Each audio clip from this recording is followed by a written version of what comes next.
Assalamualaikum dan salam sejahtera anak-anak cikgu. Apa khabar? Bagi subjek pendidikan jasmani tahun 5 untuk hari ini, unit 6 olahraga asas tajuk kaki gunting. Cikgu berharap murid-murid akan dapat melakukan lompat tinggi dengan gaya gunting.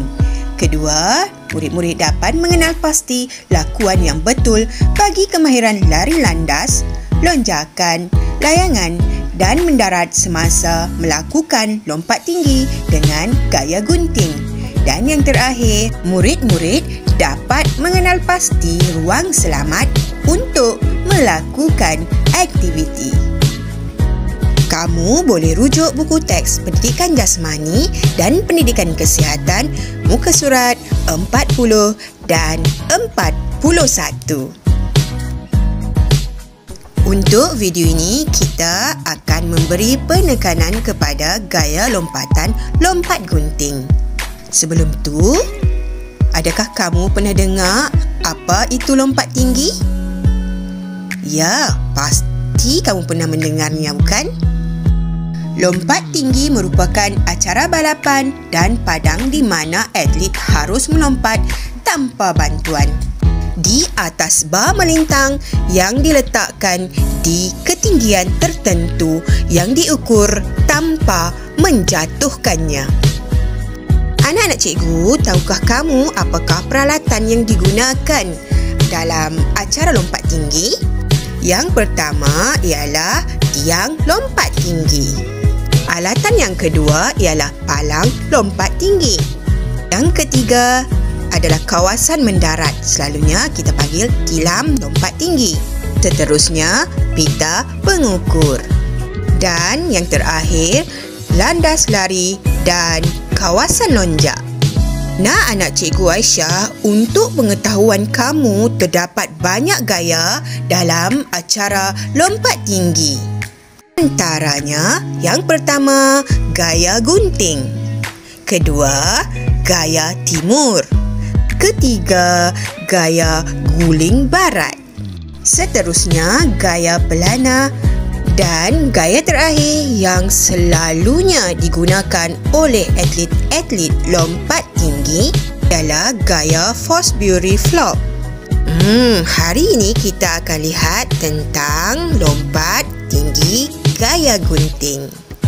Anak-anak cikgu, tahukah kamu apa maksud lompat gunting? Lompat gunting bermaksud pelompat menuju ke palang secara bersudut dan melonjak dengan kaki yang berada di luar palang. Semasa melepasi palang, pelompat berada dalam keadaan seperti duduk, berlunjur sambil melepasi palang. Jom kita lihat video ini.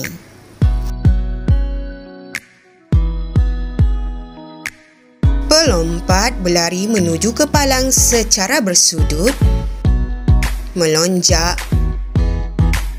Pelompat berada dalam keadaan seperti duduk berlunjur.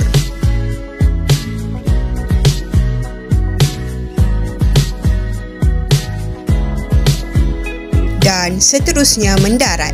Anak-anak cikgu Aisyah, terdapat 4 fasa utama teknik gaya gunting, iaitu fasa pertama, fasa penujuan. Seterusnya, fasa lonjakan. Ketiga, fasa layangan. Dan yang terakhir, fasa pendaratan. Anak-anak cikgu, kita akan pergi dengan lebih detail lagi secara satu persatu mengikut setiap fasa. Pertama, fasa penujuan. Di fasa penujuan, pelompat memulakan larian dari sudut kiri atau kanan mengikut keselesaan pelompat. Selalunya pelompat akan menggunakan 7 hingga 9 langkah. Terusnya, bagi fasa lonjakan, pelompat akan melompat dengan mengangkat kaki hadapan diikuti dengan kaki sebelah lagi. Bagi fasa yang ketiga merupakan fasa layangan. Pelompat harus melakukan tendangan ke atas kaki yang sebelah lagi ketika kaki hadapan berada di atas palang. Dan fasa yang terakhir merupakan fasa pendaratan. Pelompat perlu mendarat dengan sebelah kaki tanpa menjatuhkan badan dan fleksikan lutut.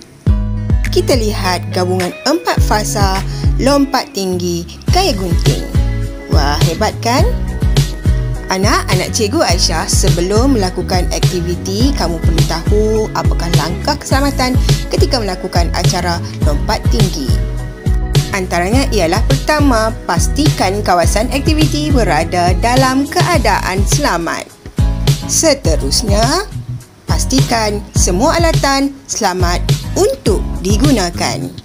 Selain itu, sebelum melakukan lompatan, pastikan tiada sesiapa di kawasan lompatan untuk mengelakkan kemalangan. Di samping itu, kamu perlulah simpan alatan yang digunakan di tempat yang disediakan. Akhir sekali, aktiviti mestilah dijalankan dengan pengawasan guru. Sekian untuk kelas PDPR pada hari ini. Jaga diri. Bye.